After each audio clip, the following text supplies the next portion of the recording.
Assalamualaikum warahmatullahi wabarakatuh. Perkenalkan, nama saya Ninda Febri Aulia dengan NIM 2111003267. Adapun video ini saya buat yaitu untuk memenuhi tugas pada mata kuliah Metode dan Strategi Pembelajaran PAI. Dosen pengampu yaitu Ibu Nur Anisyah, SPDI, MPDI. Baiklah, mengenai tentang metode dan strategi pembelajaran PAI, ada baiknya kita memahami pengertian apa itu strategi. Strategi itu dalam dunia pendidikan dapat diartikan sebagai perencanaan tentang rangkaian kegiatan yang didesain untuk mencapai tujuan pendidikan. Jadi strategi itu adalah suatu perencanaan yang dibuat oleh seorang guru sebelum melakukan pembelajaran. Strategi menunjukkan pada sebuah perencanaan untuk mencapai suatu tujuan dalam pembelajaran, yaitu pembelajaran yang efektif dan efisien. Adapun jenis-jenis dari strategi itu ada yang pertama yaitu tentang strategi penyampaian. Strategi penyampaian atau ekspositori yaitu pembelajaran yang menekankan kepada proses penyampaian materi secara verbal dari seorang guru kepada sekelompok peserta didik dengan tujuan yaitu agar peserta didik dapat menguasai materi pelajaran secara optimal. Selanjutnya, jenis-jenis strategi yang kedua yaitu ada strategi pembelajaran kelompok. Nah, dalam strategi pembelajaran kelompok ini dilakukan secara beregu. Bentuk belajar kelompok ini bisa dalam pembelajaran kelompok besar ataupun klasikal, atau bisa juga dalam kelompok-kelompok kecil.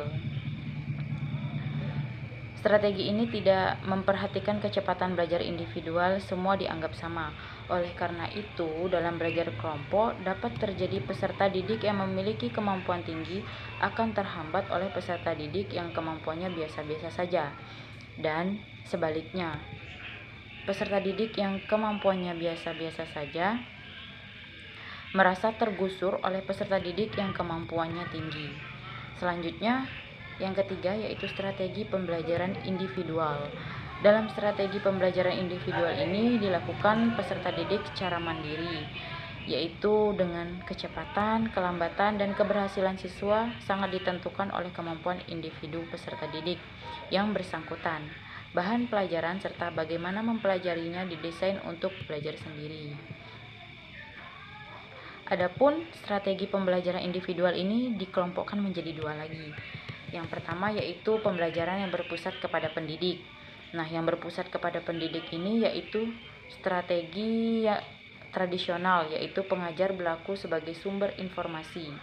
Dalam pembelajaran ini, jika berpusat pada pendidik, biasanya pendidik itu sebagai fasilitator. Yang kedua yaitu pembelajaran yang berpusat pada peserta didik. Jika pembelajaran berpusat pada peserta didik, yaitu bertitik tolak pada sudut pandang yang memberi arti bahwa mengajar merupakan usaha menciptakan sistem lingkungan yang mengoptimalkan kegiatan belajar. Dalam proses pembelajaran, peserta didik berusaha secara aktif untuk mengembangkan dirinya di bawah bimbingan pendidik. Adapun metode-metode dalam pembelajaran PAI. Sebelum kita menyebutkan apa saja sih metode dalam pembelajaran PAI, ada baiknya kita memahami terlebih dahulu apa sih pengertian dari metode tersebut.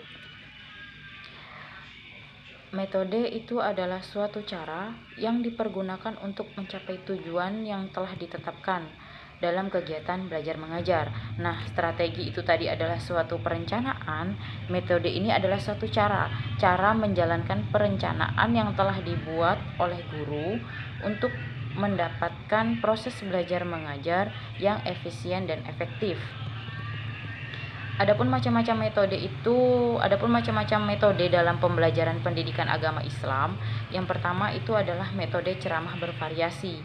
Metode ceramah bervariasi ini yaitu suatu cara penyampaian informasi atau materi pelajaran melalui penuturan secara lisan. Biasanya dalam metode ceramah ini guru lebih aktif daripada siswa.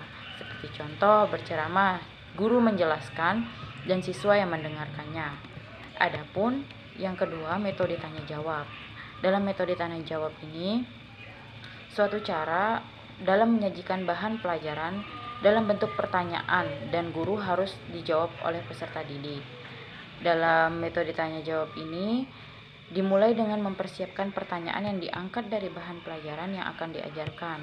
Guru menanyakan suatu pembelajaran dan peserta didik yang menjawabnya.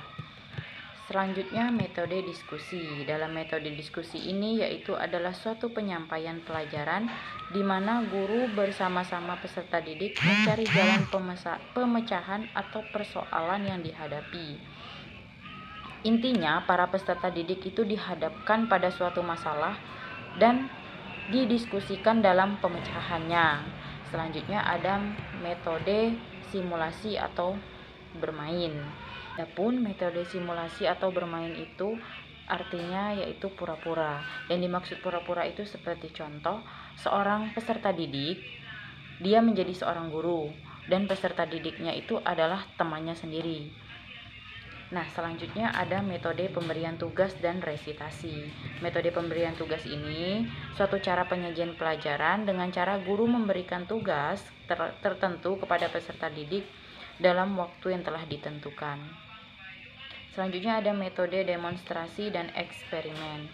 Metode demonstrasi dan eksperimen ini suatu cara penyajian pelajaran dengan penjelasan lisan disertai perbuatan atau memperlihatkan sesuatu proses tertentu yang kemudian diikuti atau dicoba oleh peserta didik untuk melakukannya. Selanjutnya ada metode kerja kelompok, yaitu cara penyajian pelajaran dengan cara peserta didik mengerjakan sesuatu tugas dalam situasi kelompok di bawah bimbingan guru. Ada metode karya wisata atau suatu cara penyajian pelajaran dengan membawa para peserta didik langsung kepada objek tertentu untuk dipelajari. Baiklah, selanjutnya ada metode kisah atau cerita. Nah, dalam metode kisah atau cerita ini yaitu suatu cara mengajar dengan cara mendaksikan kisah untuk menyampaikan pesan-pesan yang terkandung di dalam materi pembelajaran. Biasanya metode kisah atau cerita ini digunakan dalam pembelajaran sejarah kebudayaan Islam, yang dimana di situ menjelaskan tentang suatu kejadian-kejadian di masa lampau. Baiklah, kesimpulan dari materi yang telah saya sampaikan tadi yaitu tentang yang pertama, pengertian dari strategi.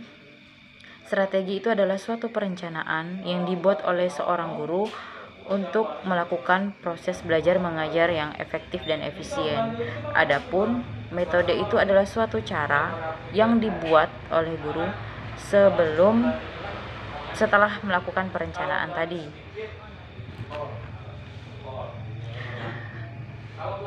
Jika ingin menjadi guru yang baik, harus menyusun perencanaan sebelum melaksanakan pembelajaran di kelas, dan proses belajar mengajar yang baik harus didahului dengan persiapan yang baik.